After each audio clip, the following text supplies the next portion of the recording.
Let's see this question, student. For it is saying, read the following statement and choose the incorrect one. It means 3 are correct and 1 is incorrect.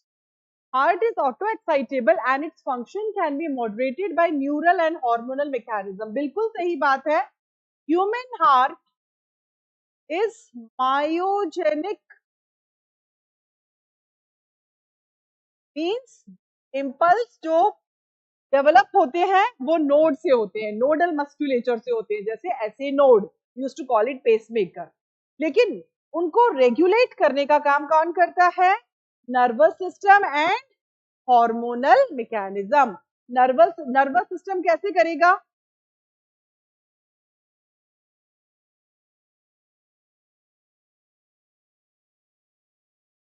Moderate और regulation of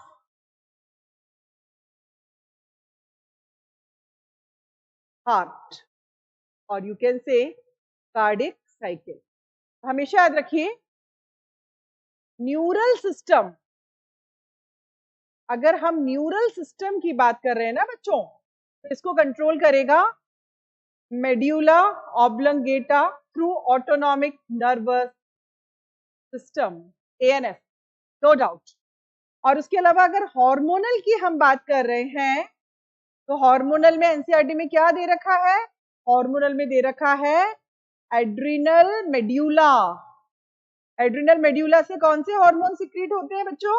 epinephrine, norepinephrine, जो कि cardiac output को और heart rate को बढ़ा देते हैं. तो आपको ये समझना है कि हार्ट रेट का जो हार्ट बीट जो जनरेट होती है, या जो इंपल्स जनरेट होता है, मेनली इंपल्स की हम बात करेंगे, इंपल्स जो जनरेट होता है वो जनरेट होता है नोडल मस्कुलेचर, ऐसे नोड से. लेकिन उसको रेगुलेट करने का काम या तो नर्वस सिस्टम से होगा या फिर हार्मोनल सिस्टम से होगा. So it is correct. Systole forces the blood to move from atria to the ventricle and to the pulmonary artery and aorta. बिल्कुल सही बात है. इसको समझने के लिए हम इधर देखते हैं. This is human heart.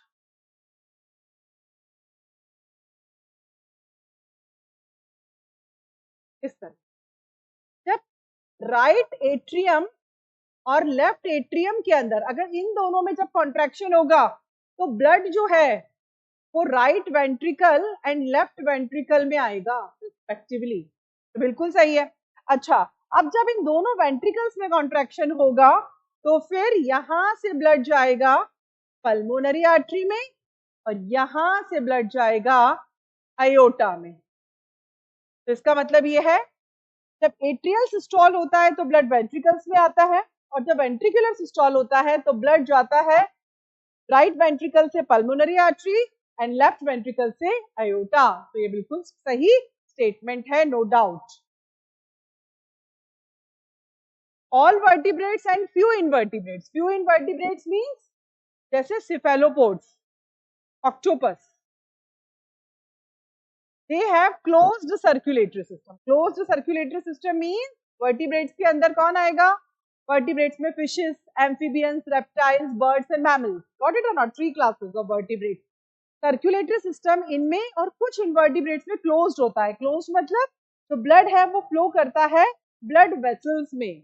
blood vessels में flow करता है, ना कि body cavity में.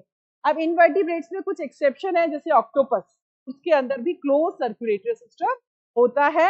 ऑक्टोपस बिलोंग करता है फाइलम मोलस्का से. बाकी जो मोलस्क हैं उनके अंदर ओपन है, बट ऑक्टोपस में क्लोज्ड है. So it is correct.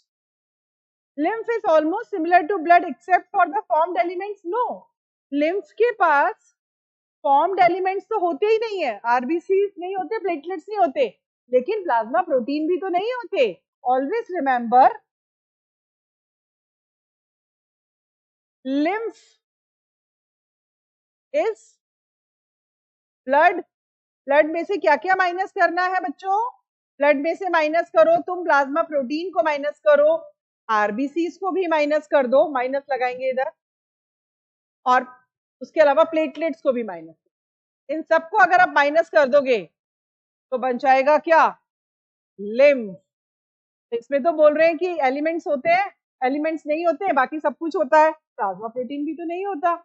Elements में जो है WBCs होते हैं, RBCs और प्लेटलेट्स नहीं होते हैं। तो आपको ये वाला जो फॉर्मूला है वो याद होना चाहिए, तब आपसे ये हो जाएगा।